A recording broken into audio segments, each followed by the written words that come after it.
आज से लगभग 50 साल पहले भारत में एक स्कूटर ने दस्तक दिया था, जिसने मिडिल क्लास भारतीयों में स्कूटर के क्रेज को ऐसा बढ़ाया कि इसे लेने के लिए लोग सालों तक इंतजार करने के लिए भी तैयार थे। इसकी वजह से कई शादियां टल जाती थी, क्योंकि उस समय यह ट्रेंड बन गया था कि शादियों में दूल्हे को यही स्कूटर मिलना चाहिए। ये भारत के उन गिने चुने स्कूटरों में से था जिसने लगभग हर घर के आंगन में अपनी जगह बनाई। 70, 80 और 90 के दशक तक इस स्कूटर ने भारत के टू व्हीलर मार्केट में अकेले राज किया। इस दौरान कई टू व्हीलर मॉडल आए और गए, लेकिन बजाज चेतक की जगह कोई नहीं ले सका। यूं कह लीजिए कि चेतक भारतीयों के लिए सिर्फ एक स्कूटर नहीं था, बल्कि इसने लोगों को सपना देखने और उसे पूरा करने का मौका दिया था। आज के इस वीडियो में हम भारत के इतिहास के सबसे लोकप्रिय स्कूटर बजाज चेतक के बारे में जानेंगे, जिसने एक समय पर रॉयल एनफील्ड और राजदूत जैसे हैवी बाइक्स को बाजार से लगभग गायब सा कर दिया था।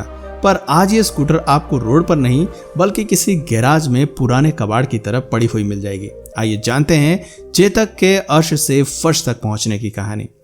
दोस्तों, बजाज कंपनी की बात करें तो इसकी शुरुआत साल 1945 में हुई थी। जमुना लाल बजाज उस वक्त के जाने माने बिजनेसमैन थे। इस कंपनी की शुरुआत करके उन्होंने ऑटोमोटिव मार्केट में कदम रखा। पहले बजाज मोटर्स कंपनी विदेश से गाड़ियां इंपोर्ट कर भारत में बेचा करती थी, लेकिन जब 1959 में इस कंपनी को ऑटोमोबाइल मैन्युफैक्चरिंग का लाइसेंस मिला, तब इन्होंने भारत में स्कूटर लॉन्च करने का सोचा। हालांकि कंपनी पहले से बजाज सुपर के नाम से स्कूटर बाजार में बेच रही थी, लेकिन उसे लोगों द्वारा उतना पसंद नहीं किया गया। 1965 में कंपनी की कमान जमुना लाल के पोते राहुल बजाज के हाथ में दे दी गई, जिन्होंने एक सपना देखा, एक ऐसा स्कूटर बनाने का सपना जो हर भारतीय की पहुंच में हो और जिसे लोग दिल से अपनाएं। कई सालों की मेहनत के बाद 1972 में 2 स्ट्रोक इंजन वाले चेतक स्कूटर को लॉन्च किया गया। उस समय इंडियन टू व्हीलर सेगमेंट में लोगों के पास ज्यादा ऑप्शंस अवेलेबल नहीं थे। एक तरफ रॉयल एनफील्ड और राजदूत जैसे हैवी बाइक्स सिर्फ और सिर्फ हाई प्रोफाइल और अमीर लोग एफोर्ड कर पाते थे, वहीं मिडिल और लोअर मिडिल क्लास वाले लोगों के पास टू व्हीलर के नाम पर सिर्फ एक साइकिल हुआ करती थी। बजाज चेतक कम दाम वाली एक बेहतरीन टू व्हीलर थी, जिसके फीचर्स को नज़रअंदाज नहीं किया जा सकता था। इसका 145 सीसी वाला 2 स्ट्रोक इंजन उस समय के बाइक्स को टक्कर देने की ताकत रखता था। इसमें 4 स्पीड गियर्स थे। कहा जाता है महान राजपूत योद्धा महाराणा प्रताप के घोड़े का नाम चेतक हुआ करता था, जो अपनी तेज रफ्तार के लिए जाना जाता था। बजाज चेतक भी स्पीड में कम नहीं था। इसकी top speed 90 kilometre per hour की थी। साथ ही ये 64 किलोमीटर पर लीटर का माइलेज भी देता था। आपको बता दें कि चेतक को इटालियन कंपनी पियागो के वेस्पा स्प्रिंट स्कूटर के बेस पर बनाया गया था। दोनों का डिजाइन लगभग सेम ही था। फर्क सिर्फ इतना था कि चेतक इंडियन रोड्स के लिए परफेक्ट था। जब चेतक को लाया गया तब इसकी 1000 यूनिट को बाजार में उतारा गया था और इसकी कीमत 8 से 10,000 रुपए के बीच थी। ये अपने लाइनअप के दूसरे सारे मॉडल से अलग था, जिसकी वजह से इसे खूब पसंद किया गया। उस दौर में ज्यादातर स्कूटर स्प्लिट सीट के साथ आते थे, यानी कि स्कूटर की सीट ड्राइवर और उसके पीछे बैठने वाले के लिए 2 भागों में बटी हुई थी। ऐसे में इस तरह के स्कूटर में 3 लोगों का बैठ पाना मुश्किल था। भले ही आज टू व्हीलर्स पर 3 लोगों का एक साथ बैठना ट्रैफिक नियमों का उल्लंघन माना जाता है, लेकिन हम आज से 50 साल पहले की बात कर रहे हैं और उस समय यह बहुत ही आम बात हुआ करती थी। ऐसे में बजाज चेतक पहला ऐसा स्कूटर था जो नॉन स्प्लिट सीट के साथ आया और लोगों ने इसे खूब पसंद किया। इसके अलावा इसका शानदार डिजाइन, पीछे लगी स्टेपनी और गोल हेडलैम्प ने इसे बाकी स्कूटरों से अलग लुक दिया। चेतक को जब लॉन्च किया गया तब बाजार में टू व्हीलर्स के नाम पर रॉयल एनफील्ड और राजदूत जैसी हैवी बाइक्स मिला करती थीं। ये बाइक्स थे तो शानदार, लेकिन भारत के मिडिल क्लास लोग इन्हें अफोर्ड कर पाने जितना नहीं कमाते थे।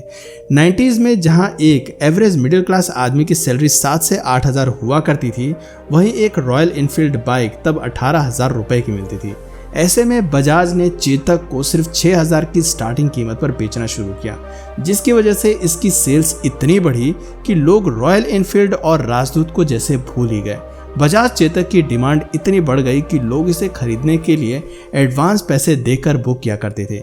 एक समय था जब लोगों की बजाज चेतक स्कूटर की डिलीवरी पीरियड 10 साल तक पहुंच गई थी, जिसकी वजह से लोग अपने घरों की शादियां रुकवा दिया करते थे, क्योंकि उन्हें दहेज में सिर्फ चेतक ही चाहिए था। कई लोगों ने तो इसकी ब्लैक मार्केटिंग भी शुरू कर दी थी। दरअसल उस दौरान भारत सरकार ने बजाज ऑटो को हर साल सिर्फ 20,000 स्कूटर ही मैन्युफैक्चर करने की परमिशन दी थी, जिस वजह से इस स्कूटर का वेटिंग पीरियड बढ़ता गया। तब बजाज ऑटो में काम करने वाले एक अधिकारी ने बताया कि उस दौर में बजाज चेतक की दीवानगी इतनी थी कि लुधियाना के एक डीलरशिप ने एक ही दिन में 500 चेतक की डिलीवरी की थी। वैसे तो यह देश भर में पॉपुलर थी, लेकिन दिल्ली, पंजाब और आंध्र प्रदेश में इसकी सबसे ज़्यादा डिमांड थी। बजाज ऑटो ने 1989 में हमारा बजाज ऐड शुरू किया था। तब दूरदर्शन पर B.R. चोपड़ा की महाभारत को टीवी पर देखने के लिए बड़ी संख्या में आस पड़ोस के लोग इकट्ठा होते थे। जिस तरह लोगों के जहन में उस महाभारत की यादें बसी हैं, उसी तरह बजाज के इस फेमस ऐड को भी याद किया जाता है। शायद ही किसी दूसरे ऐड ने करोड़ों लोगों के दिलों में ऐसी जगह बनाई हो जैसा कि बजाज के इस ऐड ने किया था। बजाज के इसी ऐड के जरिए भारतीयों के मन में गर्व के साथ स्वदेशी सामान खरीदने का जो जोश पैदा किया, उसने कंपनी की ब्रांड इमेज को और मजबूती दी। खास बात यह भी रही कि उस दौर में ज्यादातर गाड़ियां विदेशी कंपनियों की हुआ करती थी, या जो भारतीय कंपनियों के थे भी तो उनमें विदेशी कंपनियों ने इन्वेस्ट किया हुआ था। वहीं बजाज एक ऐसी कंपनी थी जिसमें किसी तरह का विदेशी निवेश नहीं था, यह पूरी तरह से स्वदेशी थी। और इसी बात को इस ऐड के जरिए बताया गया, जो इसका जिंगल साफ साफ बताता था, हमारा कल हमारा आज, बुलंद भारत की बुलंद तस्वीर हमारा बजाज। इस एड कैंपेन का फायदा ये हुआ कि एक समय में चेतक की बिक्री 70,000 यूनिट पर मंथ तक पहुंच चुकी थी, जो कि आज 2023 में भी टू व्हीलर सेल्स के लिहाज से एक बहुत बड़ा आंकड़ा है। 80 का दशक खत्म होने वाला था। रॉयल एनफील्ड और राजदूत के दौर में बजाज अपनी पहचान बनाने में कामयाब रही थी और टू व्हीलर्स के मार्केट में धीरे धीरे अपना 75% का हिस्सा बनाते हुए ये कंपनी लीड पोजीशन पर पहुंच चुकी थी, जिसका सारा क्रेडिट उनके चेतक स्कूटर को जाता है। मंजर ऐसा था कि उस समय मार्केट में होंडा, यामाहा और सुजुकी की मोटर बाइक से एंट्री ले रही थी। लोगों को अट्रैक्ट करने के लिए इन बाइक्स कंपनियों ने इनकी स्टाइल, माइलेज और तकनीक की खूबी बताते हुए कई ऐड भी जारी किए, लेकिन ग्राहकों को अब सिर्फ चेतक पर ही भरोसा था। 90s के ऐड में वेस्पा ने अपने LML वेस्पा PX और LML सिलेक्ट जैसे नए स्कूटर लॉन्च किए, जिसने कई सालों तक भारत में राज करने के बाद बजाज चेतक को कड़ी टक्कर दी। उस समय LML नए कॉन्सेप्ट के साथ आया था और बाजार में बिल्कुल नया था, जिस वजह से चेतक का क्रेज धीरे धीरे कम होने लगा। 2002 में चेतक ने 4 स्ट्रोक इंजन के साथ अपने नए मॉडल लॉन्च किए। उनकी कीमत करीब 27,000 रुपए थी। वहीं दूसरी तरफ होंडा ने एक्टिवा नाम से अपने गियरलेस स्कूटर लॉन्च कर दिए, जो उस समय इंडिया में काफी नया कॉन्सेप्ट था।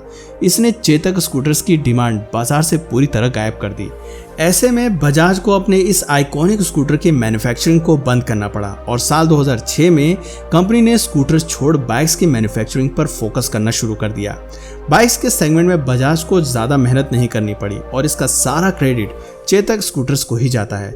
इन स्कूटर्स ने इंडियन ऑटोमोबाइल इंडस्ट्री की पूरी तस्वीर ही बदल कर रख दी थी।